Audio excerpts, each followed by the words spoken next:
You are listening to the Empathetic Leadership Podcast, Episode 3. Today we're talking about the second principle of empathetic leadership, being highly organized.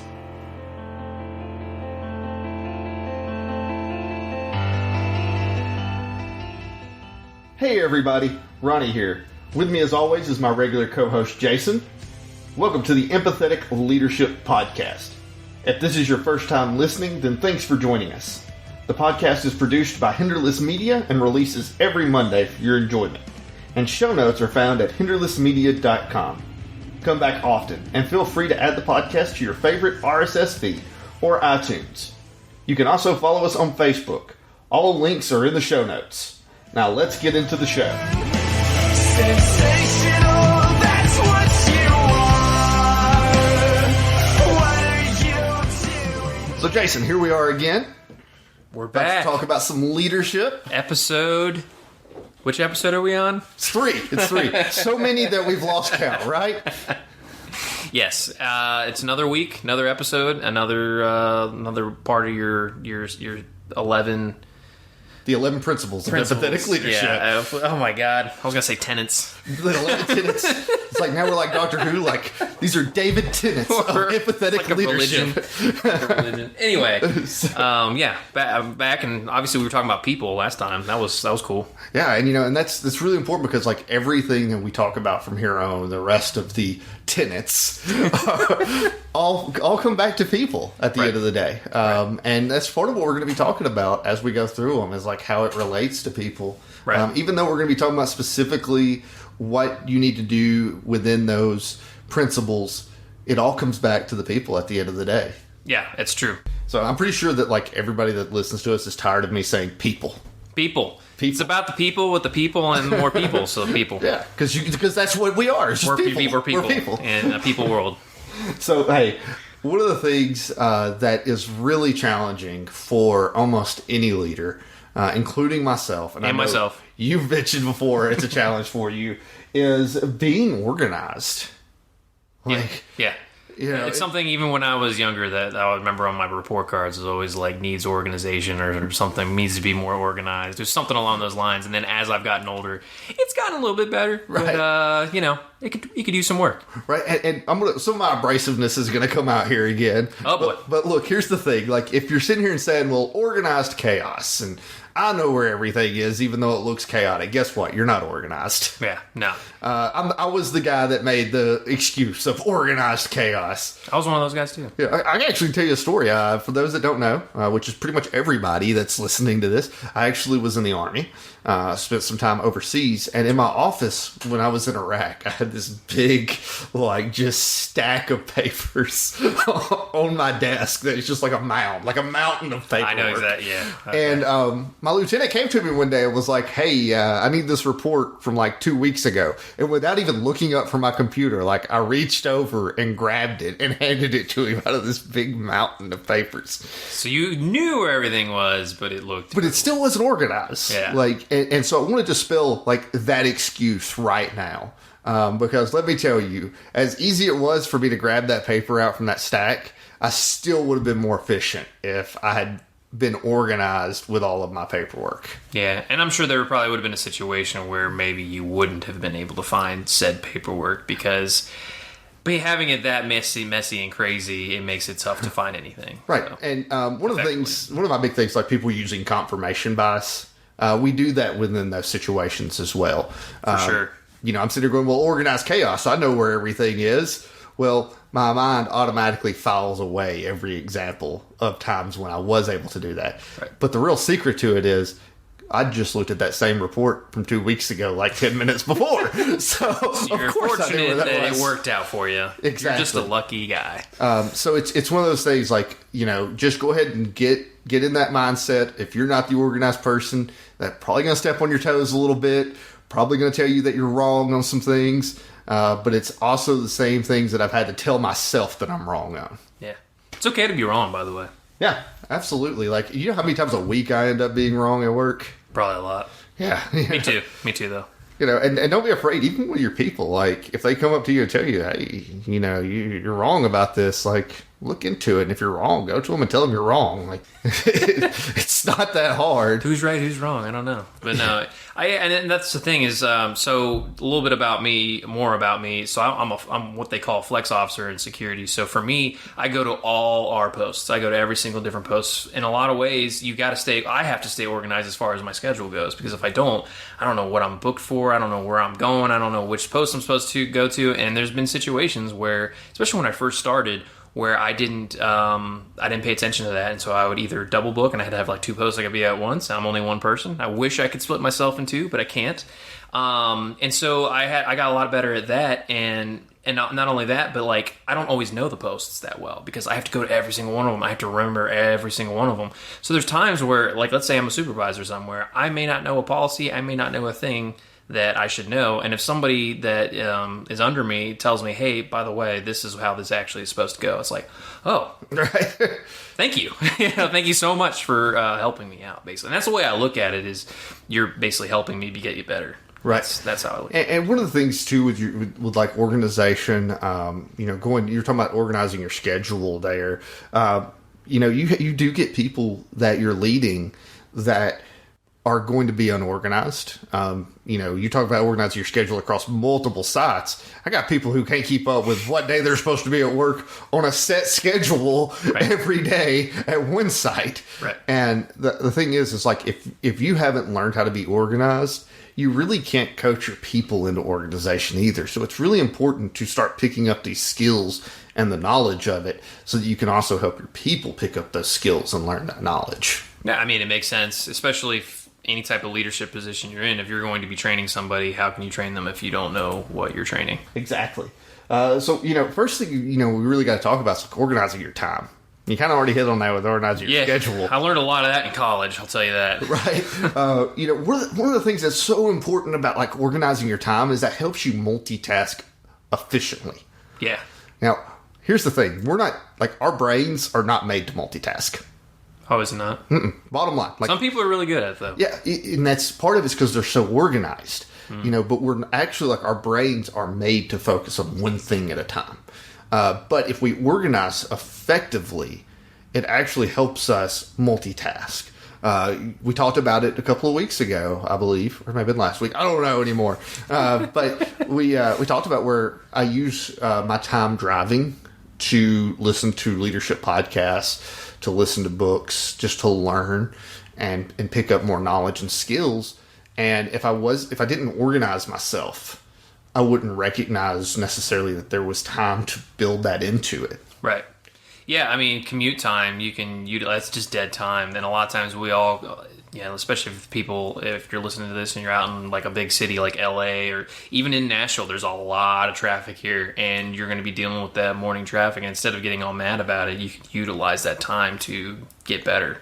Right. And it's the same thing with working out. A lot of people, I know David Goggins always talks about not using anything while you work out so you can get into that mindset of just being kind of savage about everything. But I like kind of how Joe Rogan takes the whole thing, and anytime he works out or does something, physical or whatever, where he needs to escape, he listens to audiobooks. He listens to things because it teaches him. He's learning while also making himself better physically. So there's a lot of ways you can multitask, I think, in your life that not only makes you more organized, but it like doubles how much better you can get. Because not only are you physically getting better, now you're also mentally getting better as well. Right. And I would say one of the things that's really daunting about organizing your time is like I use a time budget.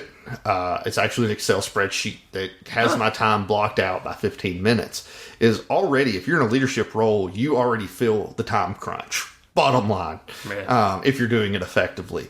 But what's even worse is when you put it in your time budget, it's kind of overwhelming how little time you actually have to get things done that you need to get done. Right. And so what you have to do, by building that time budget, it gives you an opportunity to go, okay, well, what are the tasks that I actually can do multiple things on during?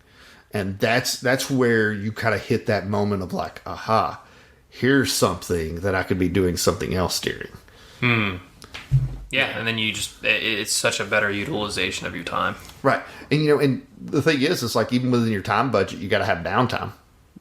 Yeah, I mean, no human being, I'm sorry, I don't care if you're the hardest working person in the world and you're just crazy. Everyone needs some time to, like, even if it's just to meditate, some type of quiet time to where they can just get away, decompress a little bit. Otherwise, you're going to lose your mind. And here's the great thing about downtime, though, is you can actually multitask during your downtime as well. Sure. I have, right now, we're actually in my apartment recording this, and I've got 3 screens sitting behind me right now. It's true. Of varying sizes. So, even when I have my downtime, I like to game a lot. Me too. While I'm playing a video game, I might have something educational like, or motivational, like a David Goggins interview or something like that playing alongside it. That way I'm still getting some knowledge and advancement as I'm doing my downtime. Yeah. I think we're becoming more and more of a multitasking type of world anyways, just with all the technology that we have. And some of it's good and some of it's bad. Obviously, it creates like an ADD or type of thing where you can't focus on one thing. And I think the importance is that whatever you do learn to focus on the things that are important, but being able to not only focus, but also to, like you said, multitask and do other things. And it depends on what you're doing, too. I think some things require more attention than others. Obviously, when you're playing video games, you're just escaping. Right. It's what you're doing. So you can do something else while you're also escaping. It's kind of the same thing when you're in your car seeing traffic. Yes, you got to be driving and you got to pay attention to make sure you don't hit anybody. Well, but you could learn something while doing that. Now here's the question. And this is, we're, at the end of the day, we're a leadership podcast. But how does this apply within your workday? As far as organization goes? Organizing your time and being able to multitask. Being able to get the job done. I mean, you have times where... So I personally like to talk to all of my employees. I'll talk to all the different people at the different posts. Because not only do you build a rapport with them, but it helps them with their day. I try to, like, not quote-unquote hype people up, but get to the point where they're like, okay, that was a good conversation. I feel more energized now. Right. I think because human beings are social creatures. When we socialize and we socialize well with somebody, it gives us a boost of energy. Right. Whether it's whatever chemical is boosted in the brain or whatever. And so for me, being able to manage my time with that, finding times to do that while also getting whatever it is I need to get done paperwork-wise or what have you, in between of doing those things. And also just knowing the job well enough to where you can, okay, I know this certain part of the job well enough where I can get this thing done in X amount of time. So I have this amount of time to do this, That's how it does for me. I don't know about you, but... Yeah, one of the things that I love to do is, really understand what the tasks are I need done for the day. And realizing what task I can do at the same time as another task. Like you said, talking to people. We have these audits that we have to do once a week that can actually get done while you're actually interacting with your officers. We have different patrols that have to be done by the management team. You can actually do those while you're doing something else. Like when we have some parking lot. Well, one of our posts is across the parking lot. Well, if I'm going to check on my people, as I'm coming back, I can check the parking lot. Right. And if you've got good time management skills, you find those abilities to multitask, or those times where you can implement that multitasking into it. And you know what else that helps do? What's that? Something you mentioned earlier. It helps eliminate dead time. Yeah. Because that's so easy to get into, of like having time where you think you're being effective, but it's actually dead. There's not really much being done. And you really can't fall into that trap if you want to be really effective as a leader. Because if you go to, say, we're going to use your example of like talking to your officers. If all that is talking to an officer, if you've still got things to get done, you're not really doing anything effective for that person. You may be having that good social interaction, but, what are you not taking care of in the background that needs to be done? Right. That's true. Like I said, certain things require different focuses at different times, but if there's like not much else going on, number one, I'm a social creature anyways. I like to just build a rapport with people and then also, boost their... Yeah, and one of the things about dead time is it's so easy to have dead time nowadays because we have cell phones. Yeah. And that's actually, I wanted to recommend an app. I'm going to leave a link in the show notes for you guys called Rescue Time. I would recommend anybody that wants to really organize their time, download this app on your phone. We're not sponsored by them, so it's not like paid or anything. No, this is literally something I use in my personal life. opinions here. This is something I use every day. But Rescue Time, like, download it on your phone, get it on your computer, and what it does is it actually categorizes how much time you use on work ineffective apps and websites. And it will give you like an effectiveness score for the day, every day. It's kind of daunting because it's like, let me tell you, after your first day of using it, you're going to sit here and look and like, oh my gosh, how much unproductive time I had today. I suck so much. Yeah.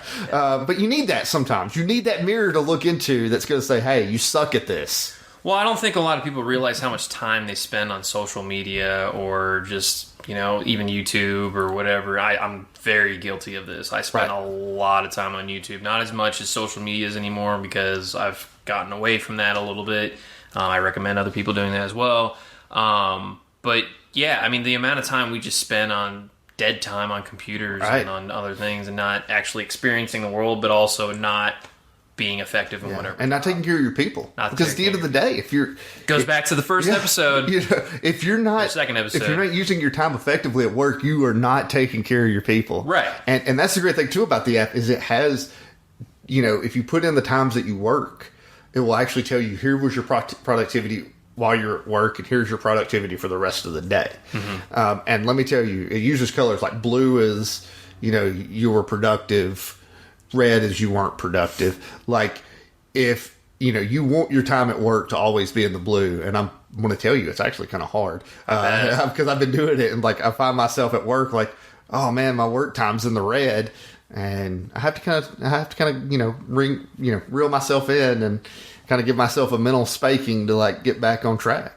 Yeah, and sometimes it's tough, too, depending on the job. I know sometimes with our job, there are a lot of times of actual dead time because there's just not a whole lot going on. And it depends on what's going on. There might be a holiday or something. Right. And everything's shut down. You're just sitting there twiddling your thumbs. Yeah, trying to figure something out. But it's one of those things, once again, going back to it, during those times that you're twiddling your thumbs, using quotes here again, you could use that time to learn something or to listen to a podcast. So you can be listening to us, whatever. Or interact with your people. Or interact with your people, or both. I mean, not at the same time necessarily, but maybe spend a little bit of time learning something. Maybe you watch a video or two, and then you go out and you start talking to your people. You learn about what's going on. And the important thing with that is it goes back to people-focused. And if you learn what's going on with people, you might know, oh, okay, this person's dealing with this thing, and so I know, maybe to spend some more time on trying to help them or whatever. Right. Another thing that's really important to do is organize your to-do list. Yeah. And I do that. Yeah. No pun intended. If you do not have a to-do list, like, I got multiple to-do lists. I recommend that you get a to-do list right now. There's so many apps. I use, actually, there's one called Wunderlist, which is really, really good. And I actually got Ronnie onto it.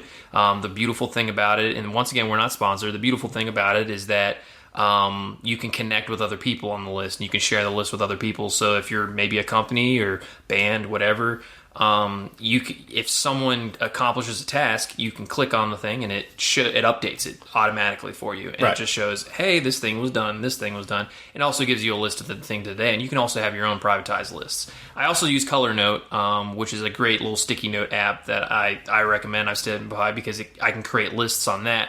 And it might not be immediate things I need to get done. Maybe it's like long-term things. Like, okay, these are the goals I have. So I can keep looking back to that. So those are the apps I definitely recommend. And here's the thing. Even if you don't want to get an app for it, make an Excel spreadsheet. It's not hard. It's literally just, hey, here's my stuff I need to do.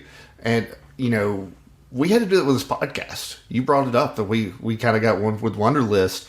Even before that, I had a to-do list for everything we needed to do. I think I mentioned in the first episode that we took us 3 months to get this whole thing running.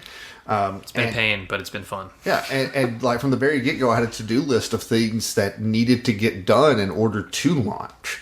And that is important for any work you do, is to have a to-do list of the things you need to get done and be able to prioritize it. This is something that needs to get done immediately. This is something that's medium priority. This is something that's low priority, and I've got months to work on. Because if you're not organizing what you need to get done, stuff's going to fall through the cracks.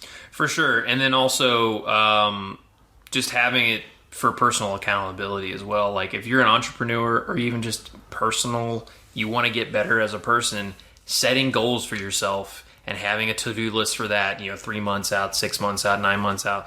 All the most successful people in the world do those things. Maybe they talk about it, maybe they don't. But if you meet anybody that has been uber successful, usually they have goals. They have goals in mind and they try to achieve those goals. And also to continue on that, just because you don't achieve a goal doesn't mean you failed necessarily. Right. It's just what you could do is look back and look, why didn't I do it? Maybe you weren't organized enough. Maybe we didn't manage our time enough, so I wasn't able to be as effective as I could be. Well, I'm glad you brought that up because that even goes like into your time budget. There are days where my time budget just goes all to hell. Like I don't follow it at all. Right. And that's going to happen. Like if you beat yourself up over it, you're going to stop doing it. Right. You can't view it as a failure. You've got to go, oh, well, why? Okay, well, I started playing Destiny 2 early that morning and just got tied up in Destiny 2 and wasn't paying attention. And it's okay. Yeah. It happens. But, you just want to make it so it's not a thing. Like, that's all you do, And so, it's all about, like, being able to view it as, okay, I made a mistake. I didn't necessarily fail. Because the only true failure is if you don't learn from it. Right. And, as they always say, if you don't take any chances and you don't actually, like, try to do anything, then you've already failed anyways. Because to quote Wayne Gretzky here, you fail 100% or you miss 100% of the shots you don't take. And it's true. Like, if you don't do something, if you don't try to become more organized, you're not going to become more organized. Right. It's real simple. and that's always the hard part. This kind of goes into a more general thing than just being organized, but it really applies here. Is anytime you do something new, you're gonna make mistakes a lot more on the front end than when you get to where you're doing it regularly over a long period of time. And so you don't want to like get yourself down or beat yourself up. If you're not doing a to-do list and you decide, hey, these guys make a good point, let me get a to-do list, and a week later you've done nothing off of it, don't beat yourself up. Like, guess what? I did the same thing whenever I first started using to-do lists. Yeah. I guarantee you that every successful person has had weeks that have went by where they're like, crap, my to-do list, and you can start small. You don't have to, you don't have to do all the things we were saying, having all the goals and all that other things. It's just, you can make it as simple as, I need to go to the grocery store today. A lot of times I use to-do lists so I don't have to think about the things I have to do. Right. Because there's a lot of things I have to think about every day. And so I don't want to have to go, did I do this thing? I can't remember if I did this thing. It's like, well, now I have something that I can look at that says, you need to accomplish these things by the end of the day. And a lot of times that's helped me with working out, for example. I always reference Joe Rogan on this. Those notes will also be in the show notes. But he kind of looks at working out as paying a toll, paying a price. In order to do things you want to do that day, you have to pay this price. Right. I like the way I look at that because it's like, okay, and now that's personal accountability when it comes to that. Because in order to you could cheat that and just be like, well, I'm just not going to do it anyways, and I can still do my thing. It's like, but if you want to have the good discipline, treat it as like, I can't do this thing until I accomplish these things. Right. And that'll help with the to-do list. I mean, it's just, you create a to-do list and you're like, I can't play this video game, or I can't read this book, or I can't watch this movie, I can't go out with my friends, can't do the things I want to do today until I do these things. Right. Then you're going to be more likely to want to do it. And here's the great part about how this applies to your work life is, if you're taking care of the things you need to take care of outside of work, it's going to be a lot easier to take care of your people inside of work. Yep. So, it is super important to get your outside life organized just as much as it is to get your 40 to 60 hours that you're in the office every week organized. Yeah. And, they cross over. If you are organized within your personal life, your work life's going to be better. If you're organized within your work life, your personal life's going to be better. Yeah. And it's just one of those things that it does take discipline. But once you see the benefits of it, it starts to become exciting to do it. Yeah, it's almost addicting in a sense because you're like, I got to do this, because it makes your life so much easier. You become so much more effective. And you just, I don't know, you just feel better because you're just like, okay. Because the thing is, when you have a to-do list, when you have an organization of some kind and you accomplish things and you can kind of keep checking things off, you feel like you're doing something that day. Right. And it's like, oh, I had a good day today. I did all of these things, even if they're small things, even if it's just as simple as picking up the groceries or picking up your kid or cleaning the house or doing laundry, whatever. But the thing is you're becoming more disciplined and organized as a person. and in the end, it's going to really help you in your work life, and that's awesome. Right. You want to know something that's really hard to organize? What's that? Your workspace. Yeah, I'm terrible at that. That's probably where I'm the worst. If you saw my desk at home right now with my screens and stuff, you would be like, "Oh, okay, man, you're organized, huh?" I struggle with that just as well. I drink a lot of bottles of water, and there's a lot of times where my desk gets just empty bottles of water everywhere because I'm too lazy to throw in the trash can. Aren't we all? But at the end of the day, like, it's always amazing whenever I clean all the water bottles off, and then all of a sudden I'm like, oh, there's so much room. Like, this is amazing. And just like at work, it's the thing. It's like if you're going to be an effective leader, keep your desk space and your workspace organized. Make sure that it's clear of clutter. Make sure it's clear of, any trash. Your paperwork is put where it needs to go. And it's the same thing. Like, there's times where, like, I've got paperwork everywhere because I'm just like, crazy all over the place. Mm-hmm. But whenever I put all that paperwork up, all of a sudden it's like, we're good. My workspace feels a lot more. And I don't know if it's necessarily a mental thing or if it's like an actual psychological effect or whatnot, but it always just feels like I can be more productive once I've got that workspace cleared off, even if it's not directly interacting with the work I'm doing at the time. Yeah, I think there's just something to be said about, once again, you feel like you've accomplished something, and that, I think, does give you a little boost, whether it's dopamine or whatever. You just go, wow, I did something. I accomplished something. Even if it's put papers away, throwing trash away, whatever. And I think it also comes down to a respect thing as well. If you treat your workspace in a certain way, that's kind of how you get judged by that. And people will go, okay, so his desk is just full of clutter. Most people assume your house is going to be full of clutter too, you know? And so it just kind of comes down to who you want to be as a person. Do you want to be that person that's just always messy, or do you want to have that respect level where people are like, wow, his desk and he just seems so organized. And the thing is, when someone sees that you're organized, even just as your desk is organized, they go, okay, this person's maybe someone that I need to take seriously. Whether that's silly or not, it just seems to be the case from my experience. Yeah, and at the end of the day, like, perception is reality whenever it comes to dealing with people. Yeah.